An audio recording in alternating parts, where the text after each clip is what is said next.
ஐயா உன் நினைவேதான் நான் பாடும் ராகங்கள், அப்போதும் இப்போதும் தப்பாத தாளங்கள்.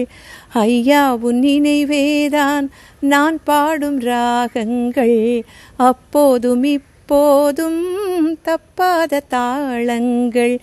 அதிகாலையில் நான் கேட்பது நீ பாடும் பூபாளம், செந்தூர பந்தம் நிலையாகும் வண்ணம், செந்தூர பந்தம் நிலையாகும் வண்ணம். சம்சாரத் தேரில் நான் ஏறி வந்தேன், திருக்கோவிலே ஓடிவா, திருக்கோவிலே ஓடிவா. நினைவாலே சிலை செய்து உனக்காக வைத்தேன், திருக்கோவிலே ஓடிவா, திருக்கோவிலே ஓடிவா.